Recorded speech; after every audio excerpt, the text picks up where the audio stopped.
वसुदेव जी बड़े सावधानी से उनको देख रेख करते हुए जब समय को पूरा किया तो माता देवकी ने प्रथम पुत्र को जन्म दिया। बोलिए भक्त वत्सल भगवान की जय।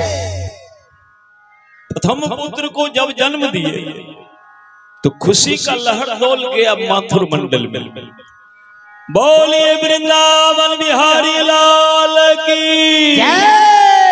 पूरा पूरा हाथ उठा दीजिए एक बार, बोलिए बजरंगबली की जय।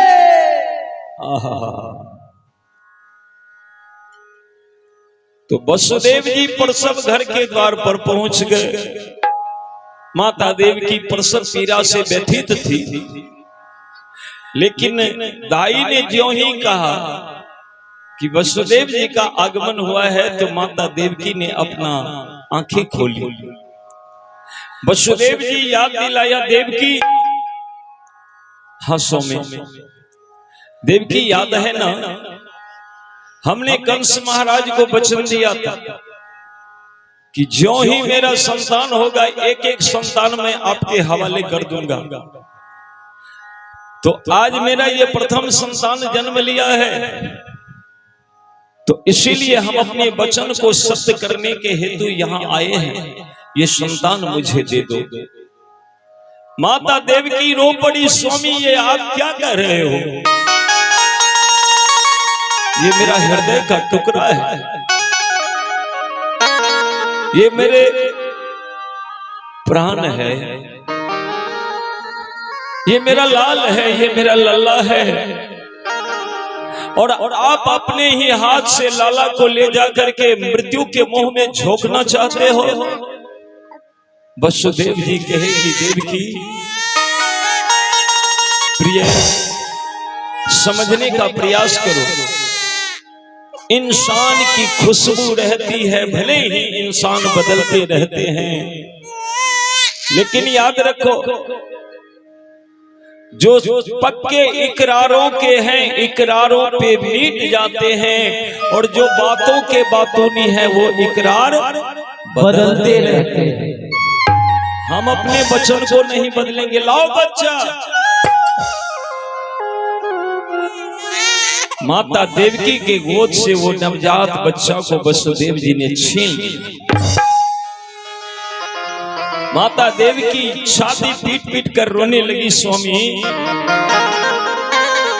जिस बच्चे को मैंने 9 महीना अपने उदर में संभाल कर रखा, 6 दिन भी आपने पूरा नहीं होने दिया, कम से कम सोरी तो सेवने दीजिए 6 दिन तक। अभी अभी कुछ देर पहले मेरा बेटा जन्म लिया और आप मेरे बेटे को लेकर के कंस पापी के हवाले करने जा रहे हो।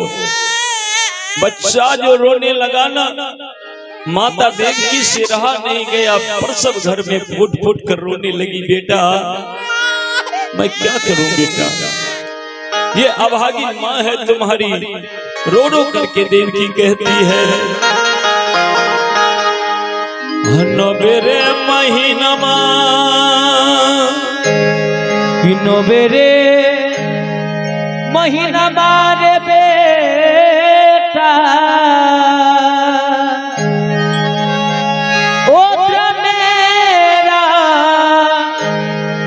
खलियो रे बेटा रे,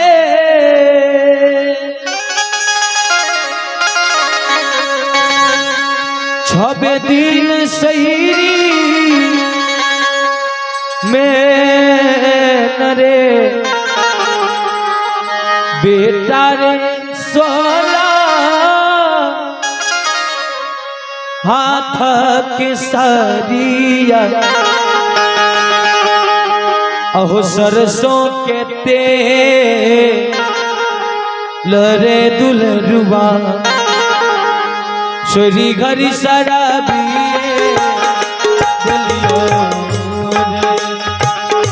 बेटा रे 16 हाथ के सरिया।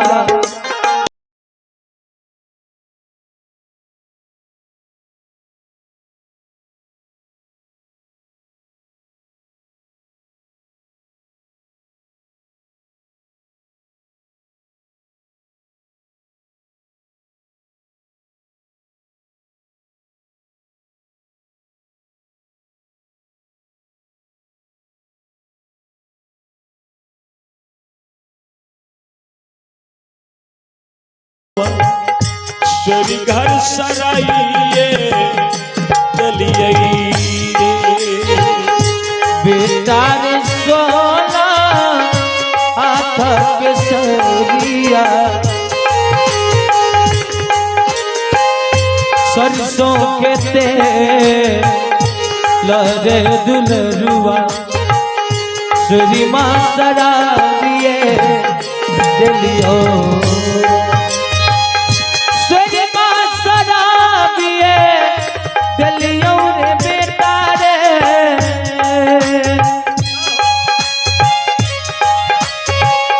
सुरी माँ सरारिए दिलियो रे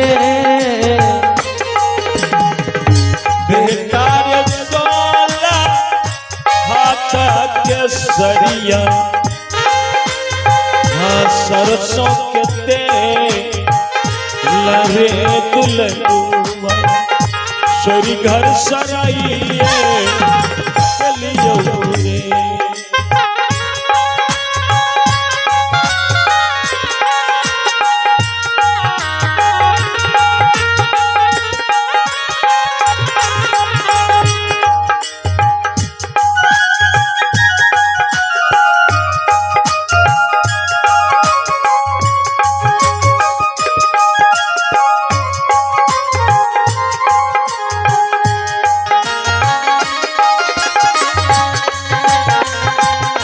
हे भगवान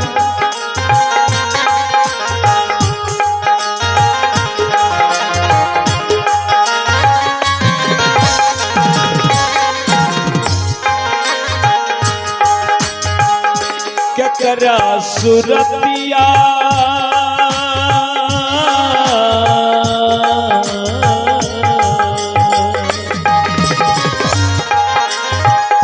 के कारा मूरतिया ने देखी हमें जियाबे करबै न रे बेटा रे के कारा मुहम्मद देखी के हृदय जुरा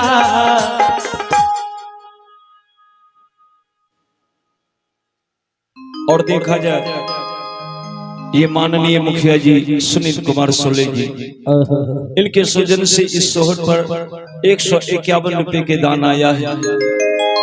दान दे करके मुखिया जी पुण्य के भागी बने हैं। प्रभु की कृपा इन पर बनी रहे, इनके लिए प्रभु से मंगल कामना करते हैं। बहुत बहुत साधुवाद।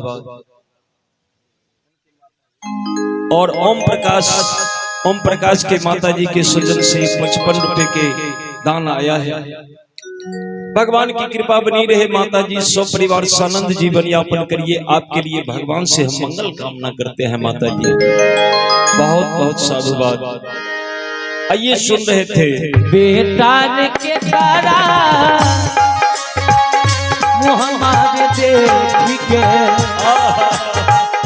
हृदय जुरा यवरे दुलरुआ के न दूर सहबे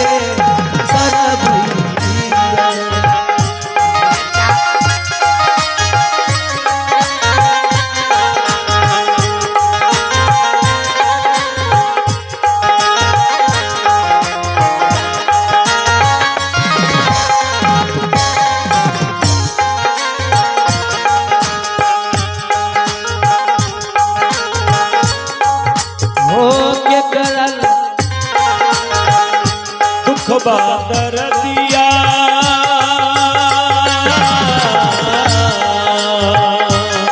बेटा रे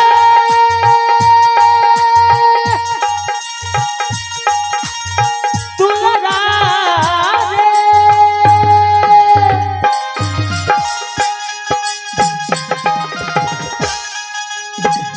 दुख बादर दिया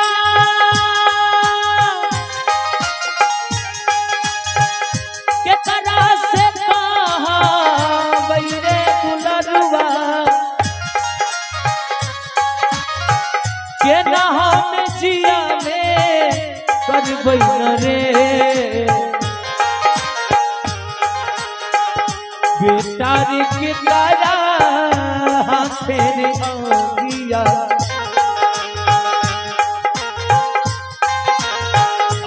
हमा मिले बस के कहा न तरबे बेकार के केड़ा तेरे अंगिया हमा मिले तेरे हवा हम कौन करबे बेकार के केड़ा। और आप हैं श्रीमान सुरेश राय, 51 रुपए के दान है सुरेश राय जी के सौजन्य से। भगवान की कृपा आप पर बनी रहे सुरेश जी, प्रभु से मंगल कामना है आपके लिए, बहुत बहुत धन्यवाद। बेकार के काला तेरे अंगिया हवा मिले तेरे हवा हम कौन करबे रे बेकार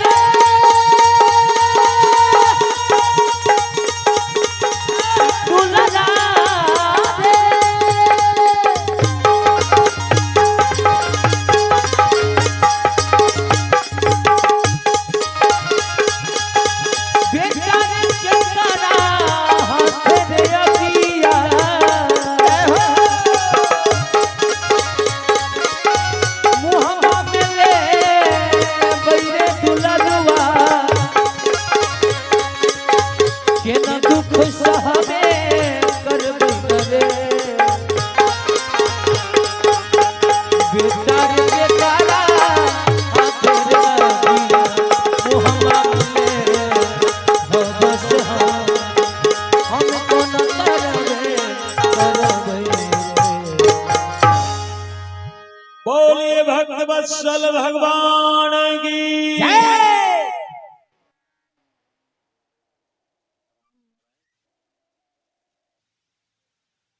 आहा, ये हैं हमारे श्रीमान राम नारायण कलाकार साहब, और राम नारायण बाबू के सृजन से ये हमारे लिए बड़े ही सम्मान पूर्वक 101 रुपए की भेंट आया है। राम नारायण जी इस पुरस्कार के लिए प्रभु से आपके लिए मंगल कामना करते हैं। भगवान की कृपा आप पर सर्वदा बनी रहे, जय हो जय हो। आपके लिए मंगल कामना करते हुए बहुत बहुत साधुवाद, बहुत बहुत धन्यवाद।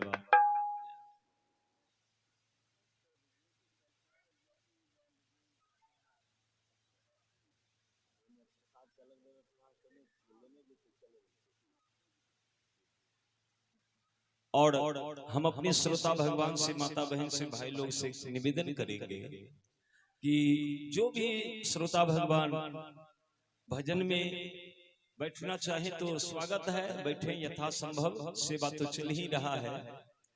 और जो नींद के वजह से यदि बीच बीच में उठकर जा रहे हैं तो जाते जाते प्रसाद लेकर के जाइएगा, प्रसाद छोड़कर मत जाइएगा। सभी आदमी वहां पर देखिए काउंटर लगा हुआ है, प्रसाद लेकर के ही जाएंगे और व्यवस्था बना करके रखिएगा, भजन में कहीं व्यवधान ना पड़े, इस बात को आप लोगों को ध्यान रखना है। जिनको जाना है आराम से प्रसाद लेकर के तब निकल जाएंगे, और जिन श्रोता को बैठना है तो आराम से बैठे रहेंगे। आइए सुना रहे हैं, बोलिए भक्तवत्सल भगवान की जय। देखिए माता देवकी बाबूजी रोते रोते रह गई, लेकिन वसुदेव जी कैसे भक्त हैं, कैसे सज्जन हैं, कैसे साधु हैं कि अपने वचन को सत्य करने के लिए पुत्र को बलिदान करने के लिए लिए जा रहा है। जानते हैं कि कंस इसको बचने नहीं देगा, फिर भी अपने प्रिय पुत्र को गोद में उठा करके कंस के दरबार में पहुंचे और प्रथम पुत्र को लेकर के कंस के गोद में दिया। कहा महाराज हमने आपको वचन दिया था, हम अपना वचन पूरा किए, अब आप जो करना चाहें इस बच्चे के साथ कर सकते हैं प्रभु। कंस देखा कि ये नन्हा सा छोटा सा इतना बच्चा ये मेरा क्या बिगाड़ेगा, इसको तो मैं जब चाहूं चींटी के तरह अपने चुटकी में इसे मसल दूंगा। ये छोटा सा बच्चा मेरा क्या बिगाड़ेगा, क्या कर सकता है, क्या मेरे लिए अहित कर सकता है, और क्यों बाल हत्या करके हम अपने पाप के बोझ को बढ़ावे। जय हो। हृदय में करुणा जग गई, बोलिए भक्त वत्सल भगवान की जय हो। करुणा जो जग गया न कंस जैसे पापी के मन में, कंस उस नवजात बच्चा को तुरंत वसुदेव जी के गोद में दे दिया और वसुदेव जी को कहा कि ले जाइए, ये बच्चा मेरा क्या बिगाड़ेगा। अरे कुछ नहीं बिगाड़ सकते, ले जाइए, हमको 8वां दे जाना। वसुदेव तुरंत अपने हाथ में उस बच्चे को ले लिए। बाबू लोग आराम से उठिए, हल्ला नहीं कीजिए, आराम से धीरे धीरे जाइए, गुट बनाकर मत जाइए। हाँ, वसुदेव जी अपने पुत्र को हृदय से लगाया, बड़े प्रसन्न हो गए। हे भगवान, आपकी बहुत बड़ी माया है, मौत के मुंह से मेरा बच्चा लौट कर जा रहा है। देवकी के गोद में जब इस बच्चे को डालूंगा तो देवकी प्रसन्न हो जाएगी, अपने पुत्र को हृदय से लगा करके गदगद हो जाएगी। बोलिए भक्त वत्सल भगवान की जय। इतने ही देर में इधर एक घटना घटी बाबू की, कि नारद जी का आगमन हो गया कंस के दरबार में। नारद जी बिना बजाते हुए कंस के दरबार में पहुंचे कि सुनी है गोकुल नगरिया, आजा आजा सबरिया, सुनी है गोकुल नगरिया, आजा आजा सबरिया, सुनी है गोकुल नगरिया, आजा आजा सबरिया, सुनी है गोकुल नगरिया, आजा आजा सबरिया, सुनी है गोकुल नगरिया, आजा आजा सबरिया, सुनी है गोकुल नगरिया, आजा आजा सबरिया, हो जा आजा सबरिया, आजा सबरिया। सुनी है गोकुल नगरिया, आजा आजा सबरिया, सुनी है गोकुल नगरिया, आजा आजा सबरिया, सुनी है गोकुल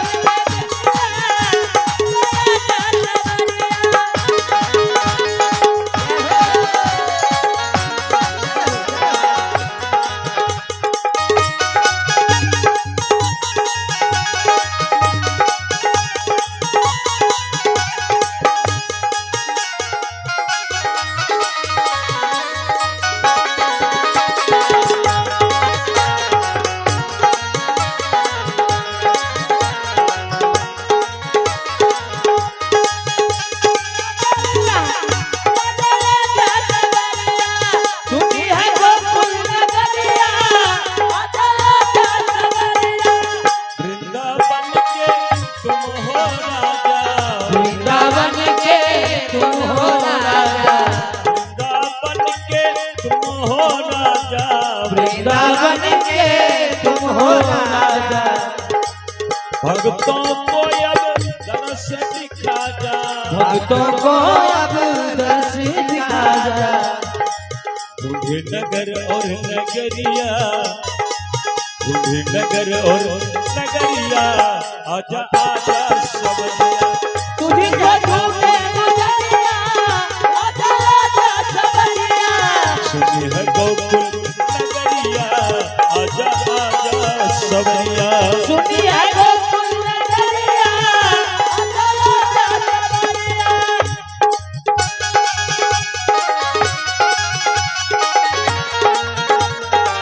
बोलिए कृष्ण भगवान की, बोलिए बजरंगबली की जय हो।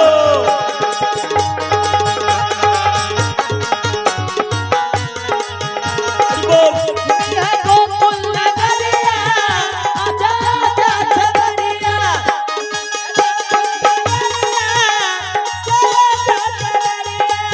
बरसाना रसिक बुलाए, बरसाने में रसिक बुलाए, बरसाने में रसिक बुलाए, बरसाने में रसिक बुलाए, ग्वाल बाल सब हिल मिल आए, ग्वाल बाल सब हिल मिल आए,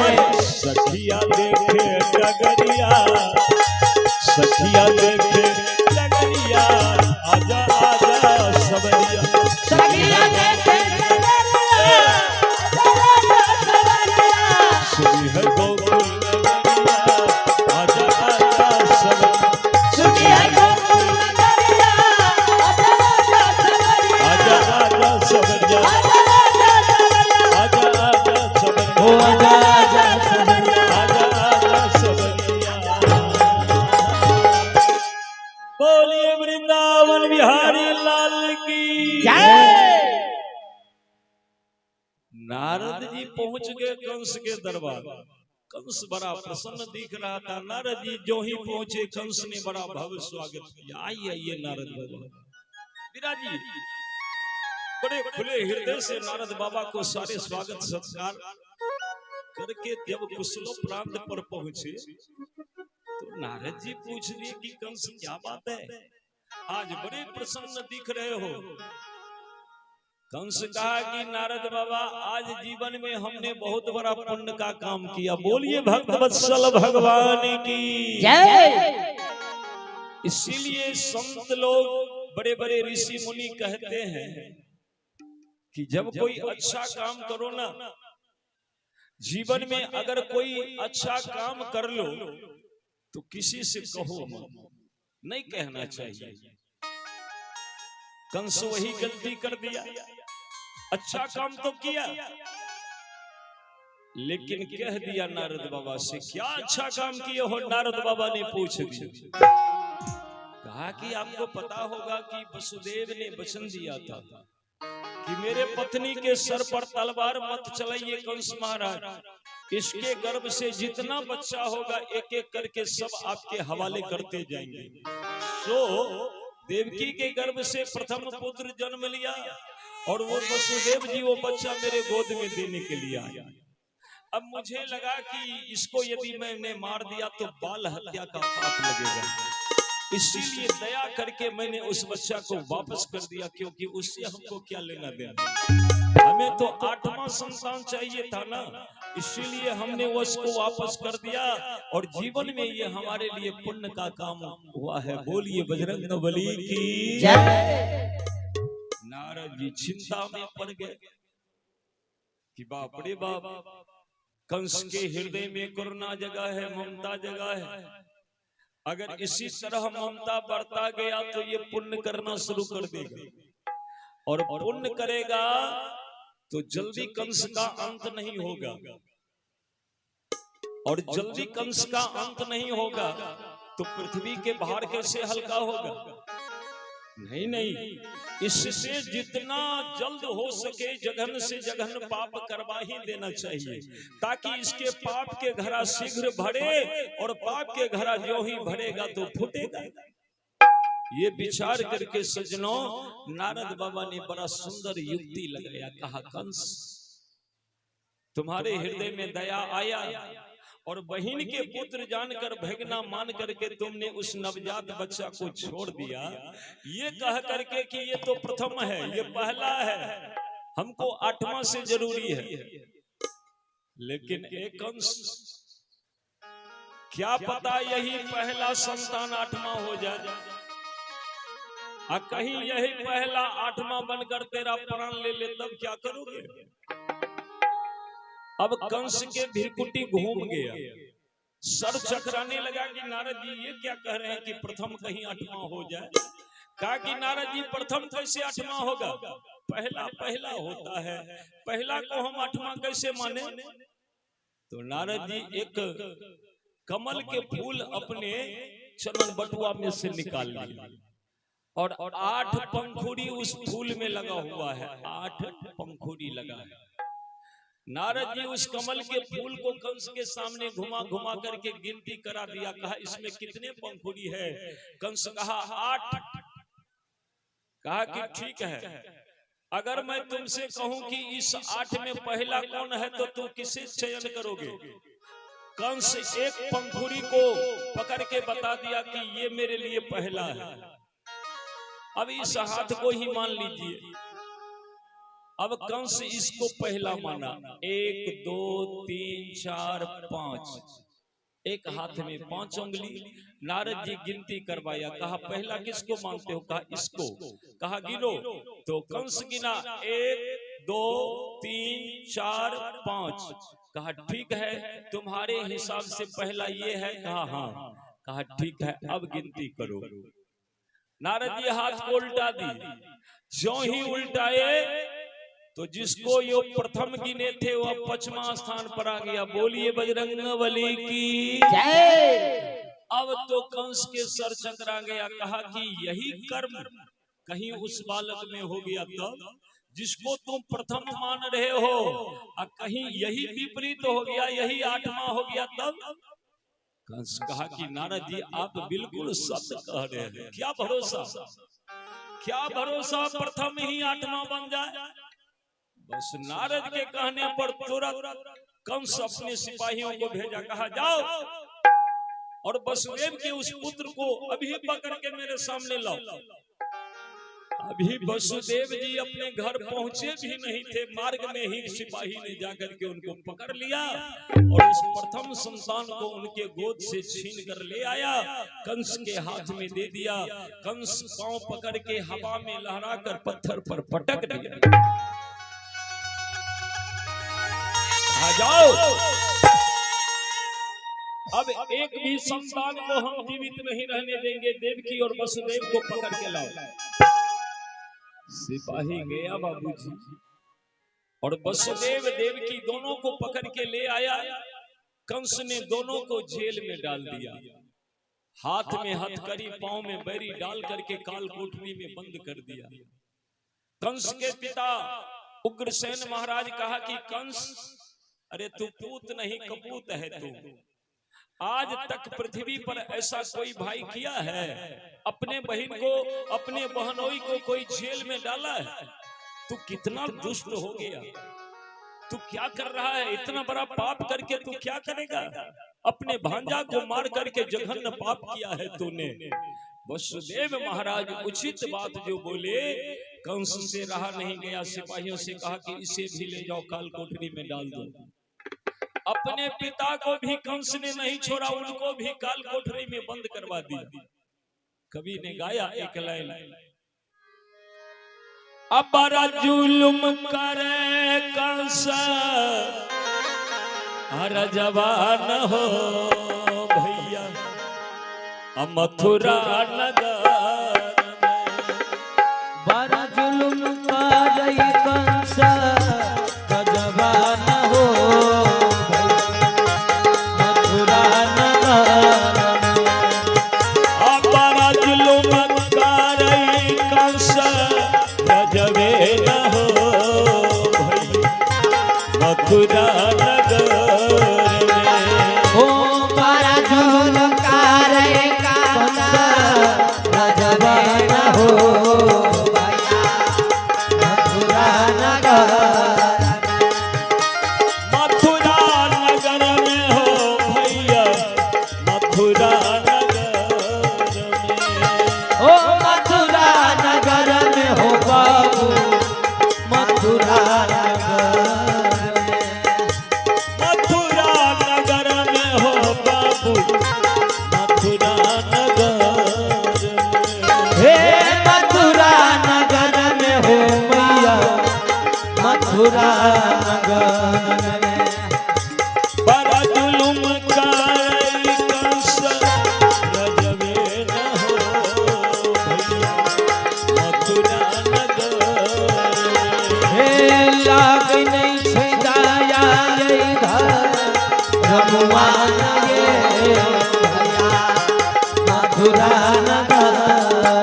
लाग नहीं छे गाया और रघुवान ये भैया मथुरा नगर में लाग नहीं छे गाया और रघुवान हो भैया मथुरा नगर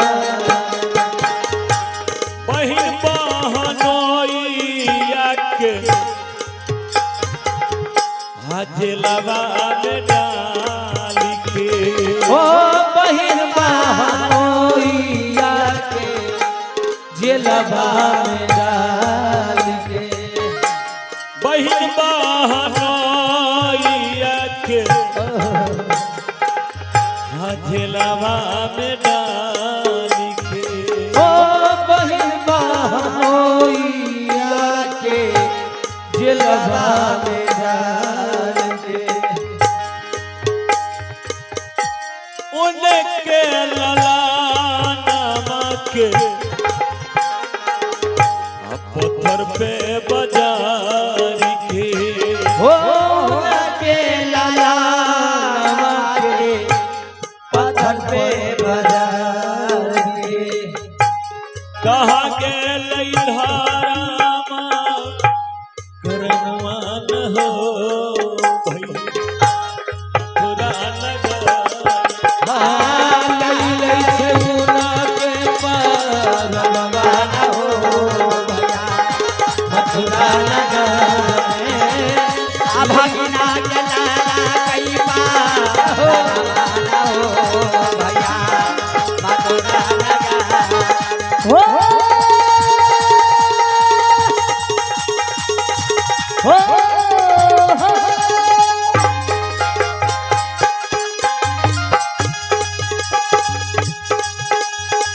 मथुरा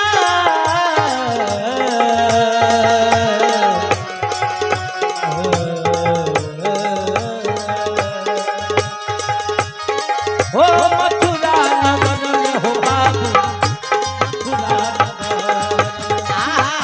मथुरा नगर में हो बाबू मथुरा नगर लगनी से डाला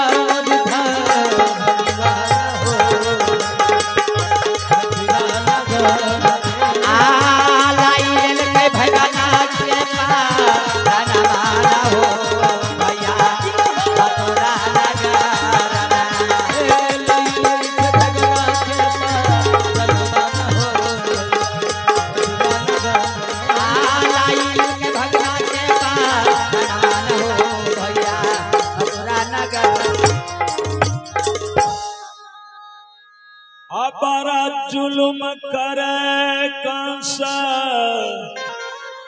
अरजवे न हो भैया मथुरा नगर बोलिए भक्त वत्सल भगवान की बताइए इससे बड़ा पाप क्या हो सकता है। अपनी बहन को जेल में डाल दिया, बहनोई को जेल में डाल दिया, अपने भगना को पत्थर पर बाजार करके प्राण ले लिया। बाहरे दुराचारी थोड़ा भी दया धर्म हृदय में नहीं बचा है, क्रूर है कंस। सज्जनों एक एक करके 6 पुत्र को मार डाला। हर बार माता देवकी एक संतान को जन्म देती है। अब जेल में से सिपाही उठा उठा करके बच्चे को कंस के हवाले कर देता है। कंस एक एक करके पत्थर पर पटक पटक कर 6 पुत्र को प्राण ले लिया, मार दिया। माता देवकी बहुत रोती है, एक नहीं दो नहीं, पूरे 6 पुत्र को मारा है कंस ने। धन्य है वो माता देवकी जो जेल में अपने प्राण को थाम करके बैठी है। क्या दशा गुजर रहा होगा उनके हृदय पर, जरा सोचिए। बहुत रोती है, भगवान को दिन रात याद करती है। हे प्रभु आप तो कृपा के सागर हो, एक बूंद कृपा के बरसा दो न मेरे ऊपर। कितना बड़ा सजा हमें मिल रहा है मालिक, कितना बड़ा सजा मिल रहा है।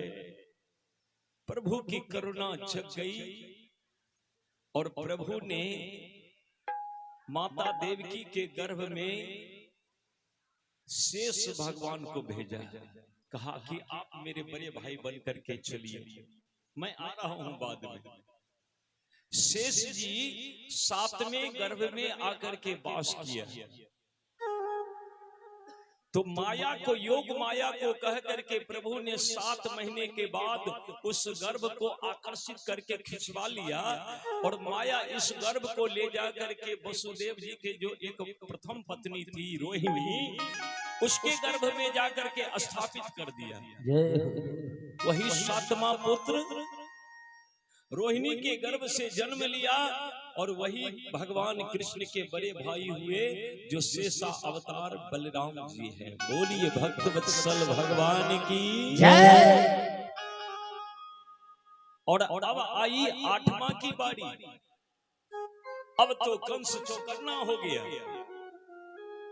कि 7 को 6 को मार दिया। 7वां गर्भ कंस को लगा कि मेरे भय से गर्भपात हो गया, गर्भ समाप्त हो गया मेरे भय के कारण, मेरे डर के कारण। लेकिन वो गर्भ तो खींच करके रोहिणी के गर्भ में जाकर स्थापित कर दिया योग माया ने, और वहां बलराम जी जन्म ले लिया। कंस को लगा कि मेरे भय से गर्भ नष्ट हो गया। अब रही 8वां की बारी। कहा कि 7वां जब भय से अपने आप समाप्त हो गया तो 8वां तो मेरे डर से आएगा ही नहीं गर्भ।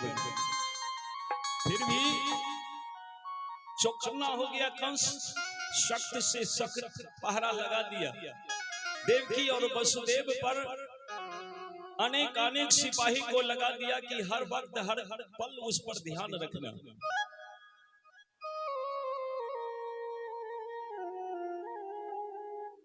बोलिए भक्त वत्सल भगवान की जय। तो 8वें गर्भ में स्वयं भगवान पधारे हैं, स्वयं परम ब्रह्म पधारे हैं। और जब ये 8वें गर्भ में वास करने के लिए स्वयं प्रभु आए तो मां के मन प्रसन्न होने लगा, हरियाली चहुओर छाने लगी। सज्जनों, ब्रह्मा जी को पता चला, सृष्टि के रचयिता ब्रह्मा जी को पता चला कि 8वें गर्भ में स्वयं भगवान आए हैं। बस ब्रह्मा जी सारे देवी देवता को लेकर जेल में पहुंच गए। कंस के जेल में देवताओं की जमावड़ा लग गई। बोलिए भक्त वत्सल भगवान की जय हो। माता देवकी और वसुदेव रात्रि में जेल में सो रहे हैं और गर्भस्थ शिशु को, गर्भ में जो भगवान है उस गर्भस्थ शिशु को ब्रह्मा जी अपने परिकर के साथ घूम घूम करके परिक्रमा कर रहे हैं, प्रणाम कर रहे हैं, भगवान को स्वागत कर रहे हैं कि आप धरती पर पधारे। स्वागतम कृष्णा कृष्णा तो शरणागतम कृष्णा कृष्णा। स्वागतम कृष्णा शरणागतम कृष्णा कृष्णा।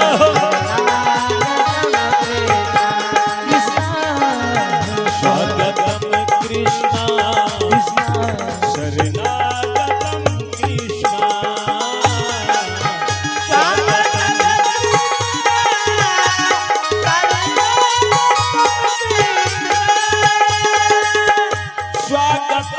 सुस्वागतम शरणागतम कृष्णा। स्वागतम सुस्वागतम शरणागतम कृष्णा। स्वागतम सुस्वागतम शरणागतम कृष्णा।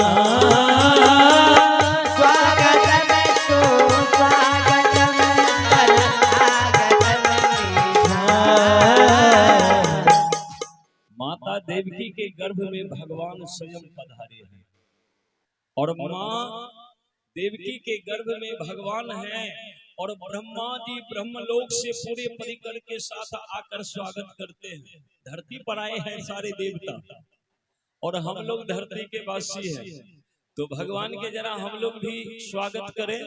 गर्भस्थ शिशु को हम लोग भी स्वागत करो तो 2 मिनट ताली बजाना है, केवल ताली बजा दीजिए प्रेम से कि स्वागतम कृष्णा शरणागतम कृष्णा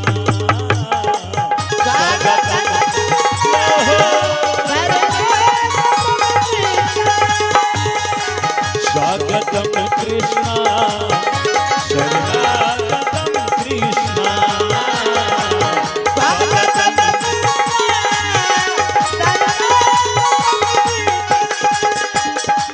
स्वागतम सुस्वागतम शरणागतम कृष्णा स्वागतम सुस्वागतम शरणागतम कृष्णा स्वागतम सुस्वागतम शरणागतम कृष्णा स्वागतम सुस्वागतम स्वागतम कृष्णा शरणागतम कृष्णा स्वागतम कृष्णा शरणागतम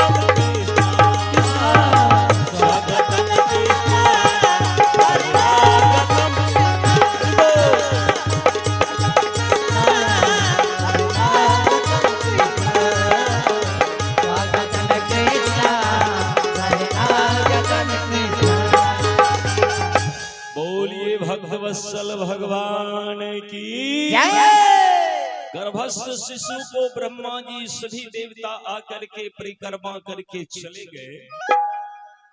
उसके बाद एक रात में भगवान स्वयं प्रकट हो गए। भय प्रकट गोपाला दीन दयाला यशोमती के हितकारी। बोलिए भक्तवत्सल भगवान की भगवान जो प्रकट हो गए तो वसुदेव जी देख रहे हैं, पर वसुदेव जी को जैसे लग रहा है कि मैं स्वप्न देख रहा हूं। अब भगवान बड़े ही मुस्कुरा रहे हैं। चतुर्भुज रूप में भगवान प्रकट हुए हैं और चतुर्भुज रूप को देखकर वसुदेव जी गदगद हो रहे हैं। तो जैसे लोग स्वप्न में किसी वस्तु को पाकर के उतावले होते हैं, उसी तरह से वसुदेव जी उतावले हो रहे हैं।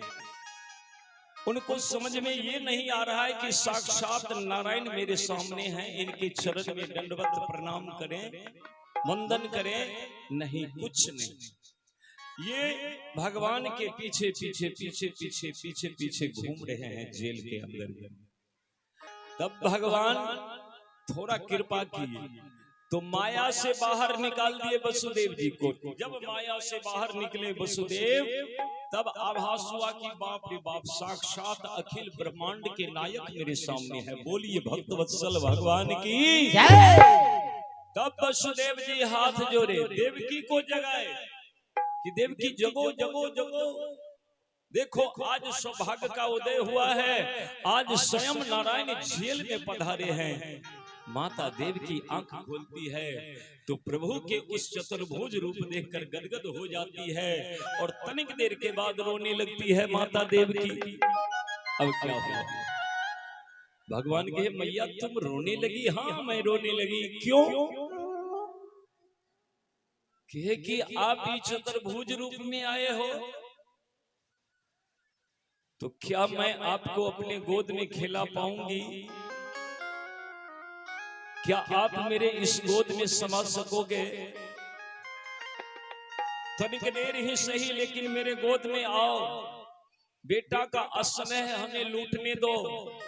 बहुत रोई हूं, अब मत रुलाओ। आप शिशु बन जाइए, मेरे गोद में आइए। भगवान कहे ठीक है, लेकिन विशेष देर के लिए नहीं। जो हम शिशु बनेंगे और हमारे रोदन सुनेगा सिपाही, बस तुरंत पकड़ के कंस के हवाले कर देगा। बोलिए बजरंगबली की। तो वसुदेव जी को संकेत दिए कि देखिए, यदि मेरी माँ की इच्छा है तो तनिक देर हम इनके गोद में खेलेंगे, लेकिन आप शीघ्र ही बिना समय गवाए इनके गोद से लेकर के किसी तरह हमको गोकुल पहुंचाइए, नंद बाबा के भवन में पहुंचाइए। और नंद बाबा के धर्म पत्नी माता यशोदा के गर्भ से एक लड़की जन्म लिया है, आप वहां हमको रख देना और उस लड़की को उठाकर, उस कन्या को उठाकर ले आना। कंस को यदि पता चले तो उस लड़की को कंस के हवाले कर देना, बोलना यही 8वां गर्भ में जन्म लिया, इतना कर देना। इतना कुछ समझा करके भगवान शिशु रूप में, बाल रूप में, लड्डू गोपाल के रूप में भगवान प्रकट हो गए। बोलिए लड्डू गोपाल भगवान की जय।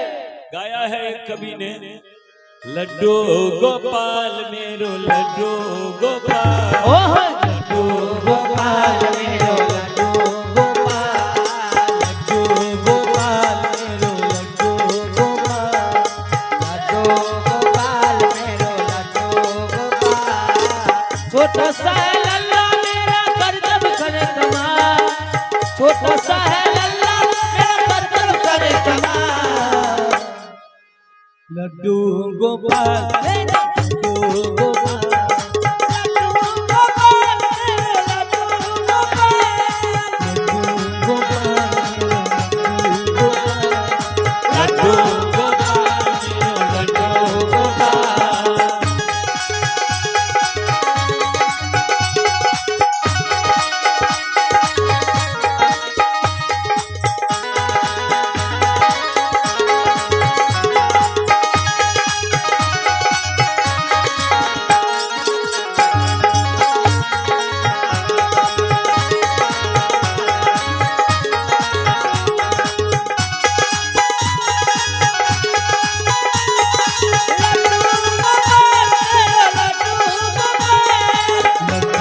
गोपाल मेरो लड्डू गोपाल, लड्डू गोपाल मेरो लड्डू गोपाल।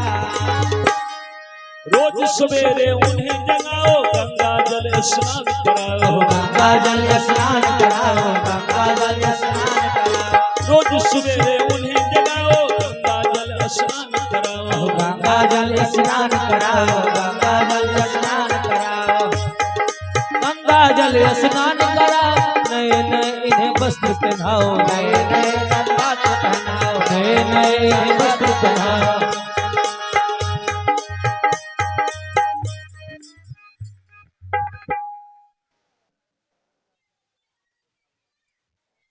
बोलिए लड्डू गोपाल भगवान की जय, बोलिए भक्तवत्सल भगवान की जय। और फिर से माननीय मुखिया जी सुनील कुमार सोले जी की सुजन से 151 रुपए के दान आया है। मुखिया जी के ऊपर भगवान की कृपा बनी रहे, भगवान उन पर सर्वदा कृपा की बरसात करते रहे, प्रभु से यही कामना है।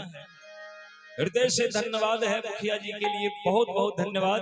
रोज सवेरे उन्हें जगाओ, गंगा जल स्नान कराओ, गंगा जल स्नान कराओ, गंगा जल स्नान कराओ, गंगा जल स्नान कराओ। नए नए इन्हें वस्त्र पहनाओ, नए नए इन्हें वस्त्र पहनाओ, नए नए इन्हें वस्त्र पहनाओ। पैरों में पैजनिया बांधो, पैरों में पैजनिया बांधो, देखो फिर कमाल। और सब आदमी कहिएगा एक लय, लड्डू गोपाल मेरो लड्डू गोपाल, राधे गोपाल मेरो लड्डू गोपाल मेरो लड्डू गोपाल मेरो लड्डू गोपाल।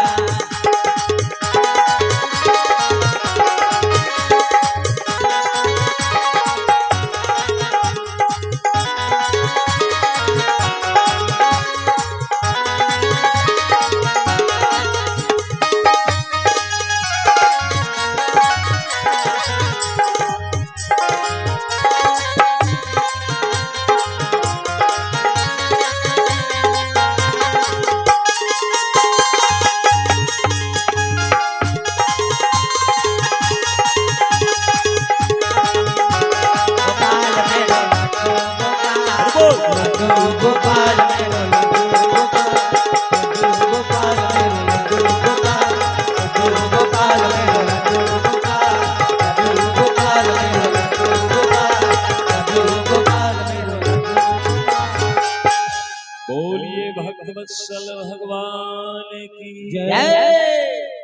भगवान जब लड्डू गोपाल बन गए, भगवान जब लड्डू गोपाल बनकर रोना शुरू किए तो वसुदेव जी को याद आया, प्रभु ने हमें कहा शीघ्र गोकुल पहुंचाना हमें। बस तुरंत वसुदेव जी एक टोकरी लिए और आप है श्रीमान भोला सहनी, 160 रुपए के दान है श्रीमान भोला सहनी के सौजन्य से। भगवान आप पर कृपा बनाए रखे भोला जी। आपके लिए प्रभु से मंगल कामना करते हुए आगे सुनाने जा रहे हैं। तुरंत वसुदेव जी एक टोकरी में लड्डू गोपाल भगवान को रख लिए और वसुदेव जी देवकी को समझाया, देवकी को समझाया कि धीरज धर करके रहो, प्रभु का आगमन हो गया है,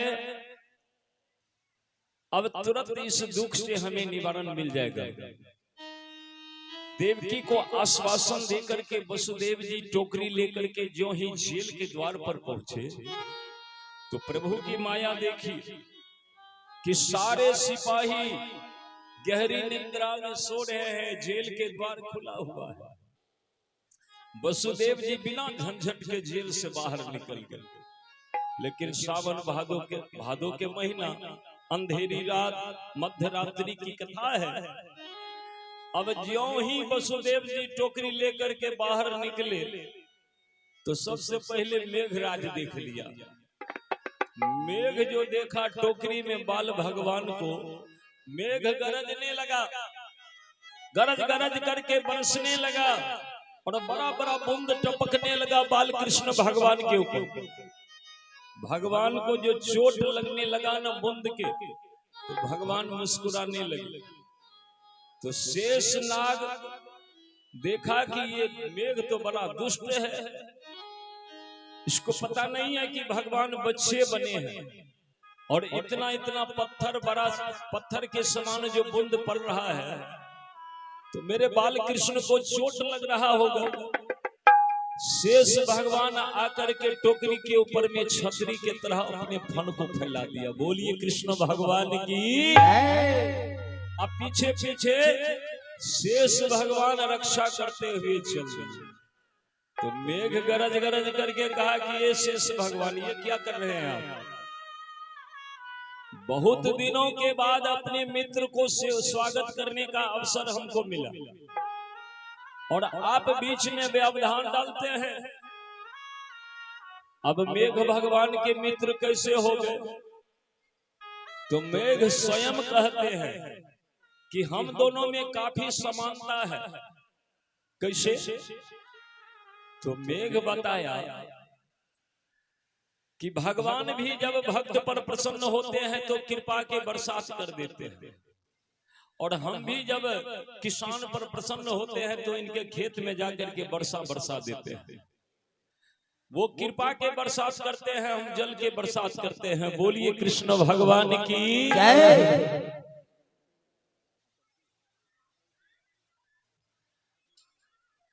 आप हैं असरफी राय, असरफी राय, श्रीमान असरफी राय के सजन से हकीमाबाद से ये 100 रुपए के दान आया है। प्रभु की कृपा बनी रहे। आपके लिए भगवान से मंगल कामना करते हैं। भगवान आप पर सर्वदा कृपा की बरसात करती रहे। जय हो जय हो जय हो। सज्जनों, मेघ कहा कि भगवान भी कृपा बरसाते हैं और हम भी पानी बरसाते हैं, तो स्वभाव दोनों के अनुकूल है।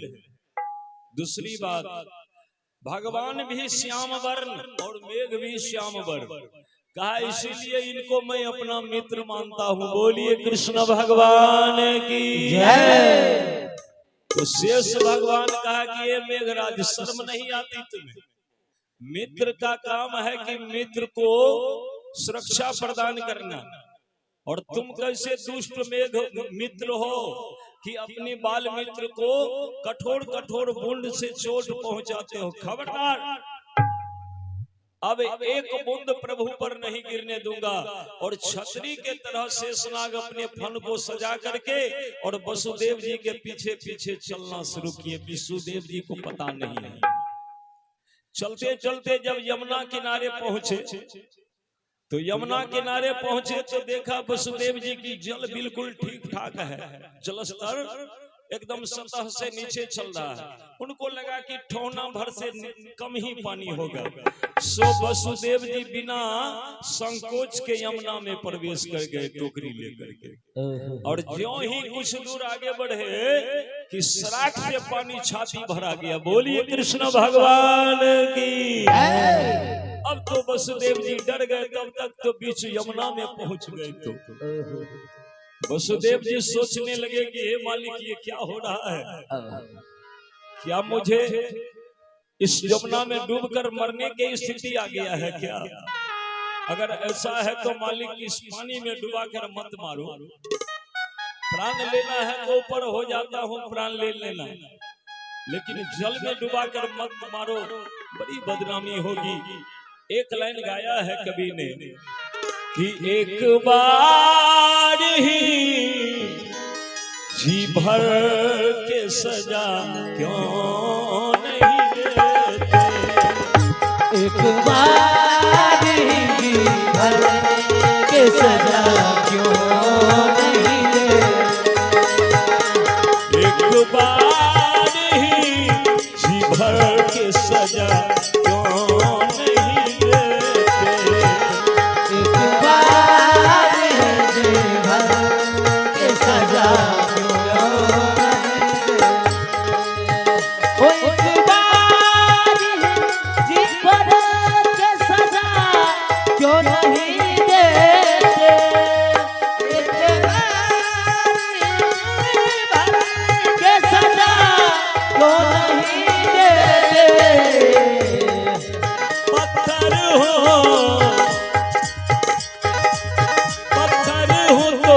रस्ते से हटा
क्यों नहीं कहते,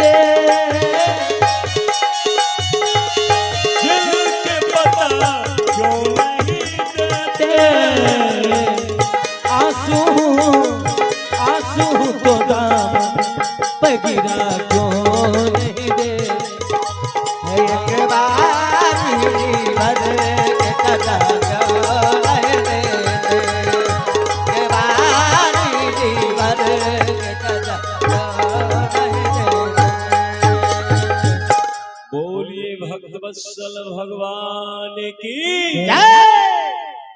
बाबूजी छाती भर जला गया। वसुदेव जी अब विचारने लगे कि मालिक अब मुझे डर यहीं डूबकर मरना होगा क्या, आगे जाए कि पीछे जाए। जब तक ये विचारते हैं कि आगे चलना चाहिए कि पीछे लौट जाए, तब तक तो नाक भर पानी आ गया। अब तो वसुदेव जी डर गए कि अब गया रहा, अब बचने का कोई गुंजाइश नहीं। लेकिन प्रभु बाल कृष्ण भगवान जो टोकरी में पड़े थे, उन्होंने देखा कि और आप हैं श्रीमान रंजीत राय, और रंजीत राय के स्वजन से 50 रुपए के दान मिला है प्रभु के दरबार में।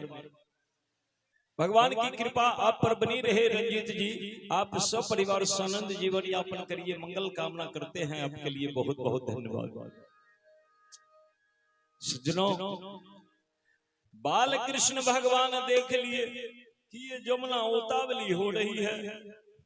जमुना जो नाक भर वसुदेव जी के पहुंच गए थे न, बस बाल कृष्ण भगवान हल्का सा अपना पांव टोकरी से बाहर निकाल लिए। और जमुना चाहती है कि कितना जल्दी हो इनके चरण स्पर्श करें। अब वसुदेव जी डर रहे हैं। कारण क्या है? यमुना जी का एक नाम है कालिंदी, और कालिंदी है सूर्य भगवान की बेटी। तो सूर्य भगवान की बेटी है कालिंदी।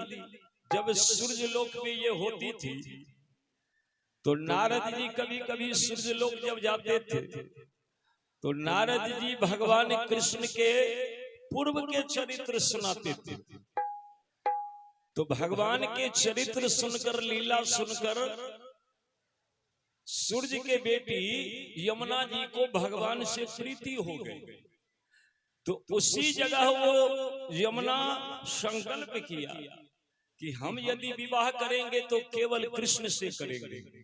अगर कृष्ण से मेरा विवाह नहीं होगा तो आजीवन मैं कुमारी रह जाऊंगी, लेकिन किसी और पुरुष को वर रूप में नहीं देखूंगी। तो इसीलिए यमुना जी खास करके गोकुल के किनार से निकले थे कि तो कहीं ना कहीं कृष्ण यहाँ आएंगे और हमको दर्शन होंगे, और दर्शन के लाभ जो ही मिलेगा तो सेवा करने का भी लाभ मिल जाएगा। बोलिए यमुना महारानी की जय। और जो ही भगवान के आगमन हो गए तो भगवान बच्चे हैं। आज ही भगवान का अवतार हुआ है, जन्म हुआ है, और यमुना जी जवान है। बोलिए कृष्ण भगवान की जय। तो भगवान कृष्ण देखा, यमुना जी देखे कि मेरे होने वाले पतिदेव जा रहे हैं, आज नहीं तो कल इन्हीं के साथ तो मेरा विवाह होना है। तो आज कम से कम होने वाले पतिदेव को चरण भी तो स्पर्श कर लें। इसीलिए यमुना के जलस्तर बढ़ने लगा। क्या? तो होने वाले पतिदेव के एक बार चरण छूना चाहिए। अब वसुदेव जी डूबने जा रहे हैं, उसको चिंता नहीं है कि मेरा होने वाले ससुर डूबकर मर जाएगा। देखिए भगवान को इसी बात पर क्रोध आ गया कि बाबरी हो गई है, मेरे चरण छूने के चक्कर में अपने ससुर को डुबाकर मार दीजिए। भगवान झट से एक पांव टोकरी से बाहर किए और खींचकर एक पद प्रहार पानी पर कर दिया। ज्यों ही एक पद प्रहार किए न यमुना जी के ऊपर, यमुना जी को तो किसी तरह से चरण छूना था। बस यमुना जी एक कई बार सटक सितारा, सारे पानी ही सूख गए। अब तो वसुदेव जी देखा, अरे बाप रे ये सब क्या हो रहा है। कभी पानी नहीं होता, कभी नाक भर हो जाता है।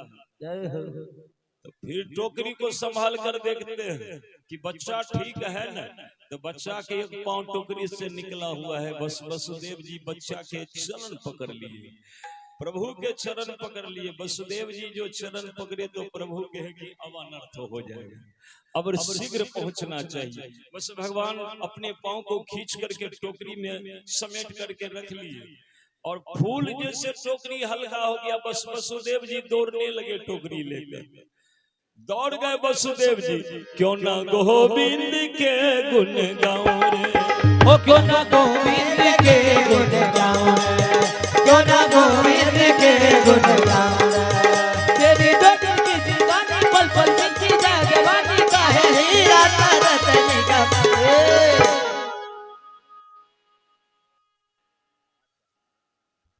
तेरी 2 दिन की जिंदगानी पल पल बीती जाए, जवानी का है हीरा सरत नहीं गवायो रे। क्यों ना गोविंद के गुण गाऊं रे, क्यों ना गोविंद के गुण गाऊं रे।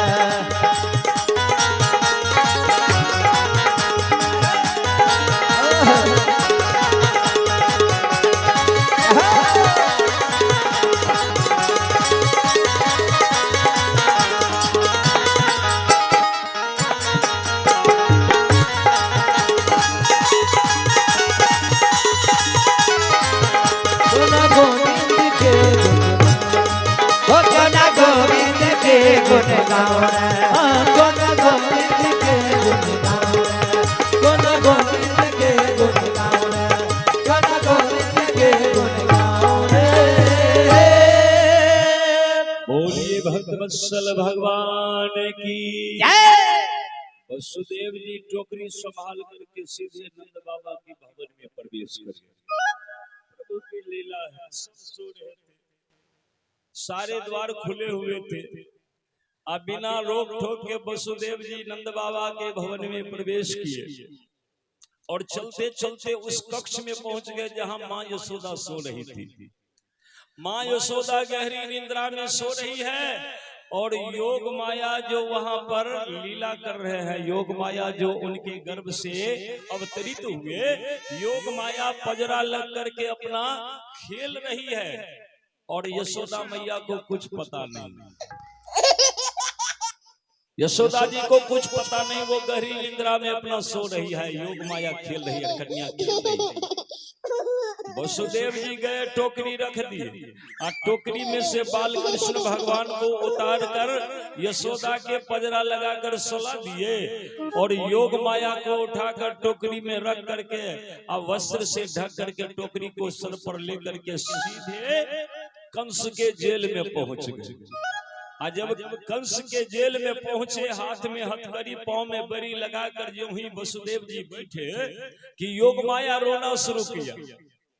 योग माया जो रोना शुरू किया तो बच्चे के आवाज सुनकर सारे सिपाही की नींद खुल गई और सारे सिपाही दौड़ कर आ गया। जन्म ले लिया, 8वां जन्म ले लिया, 8वां जन्म ले लिया, पूरा मथुरा में हल्ला हुआ। तुरंत कंस को खबर पहुंचा। कंस कहा जाओ शीघ्र उसको उठा करके लाओ, उसको जल्दी, वो 8वां हमारा काल है, एक पल गवाए बिना जल्दी लाओ मेरे पास।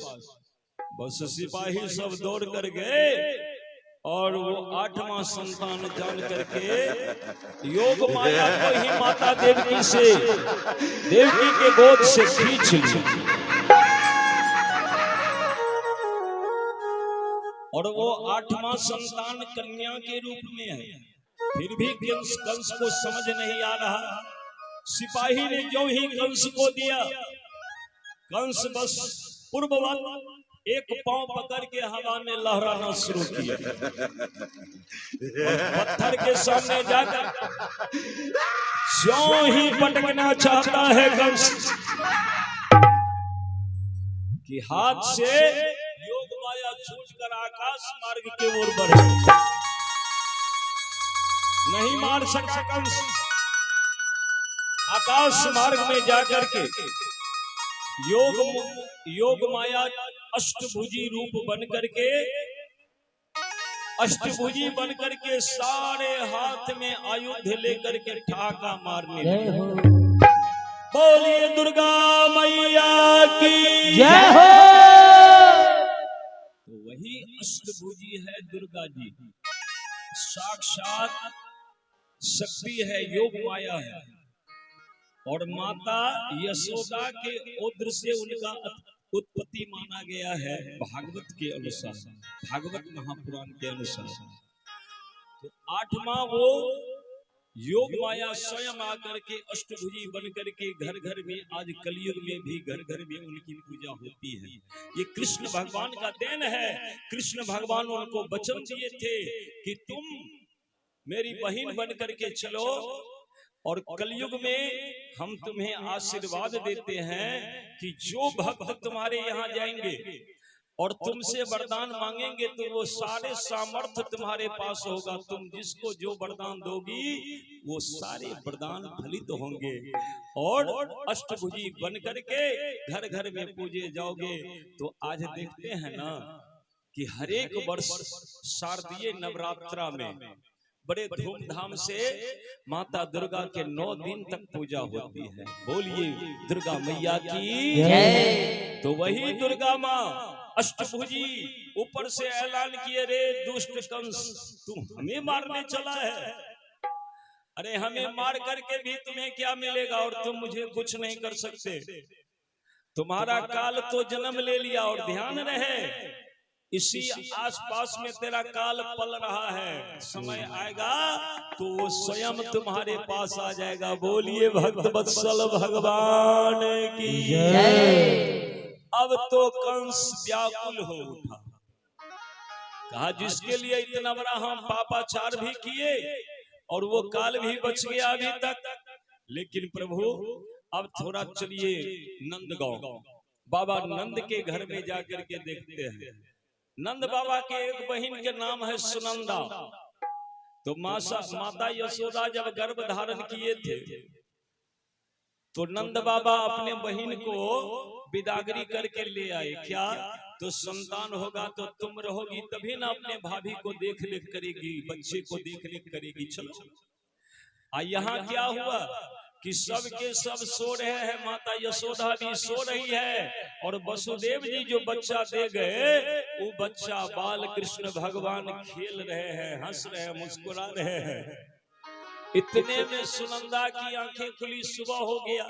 सुनंदा जब देखने के लिए आई तो देखा कि बाप रे बाप, मेरी भाभी बच्चा को जन्म दे दियो है और इसको पता भी नहीं है। बस सुनंदा हल्ला कियो, क्या?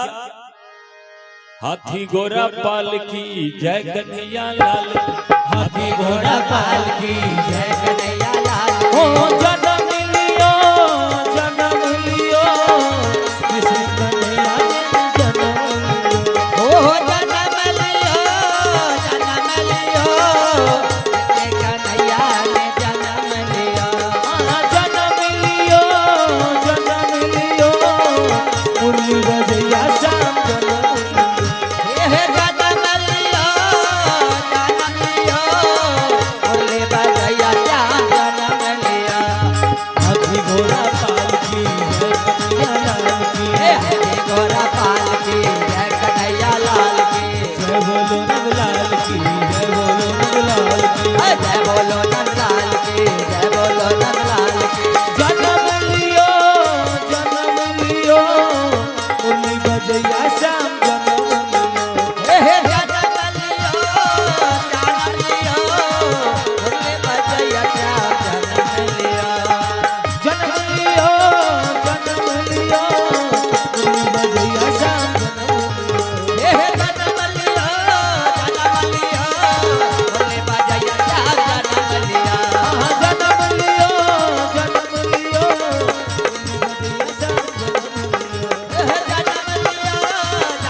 हाथी घोड़ा पाल की जय कन्हैया लाल की।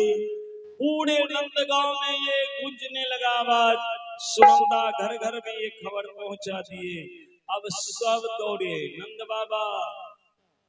नंद बाबा बधाई हो बधाई हो। क्या?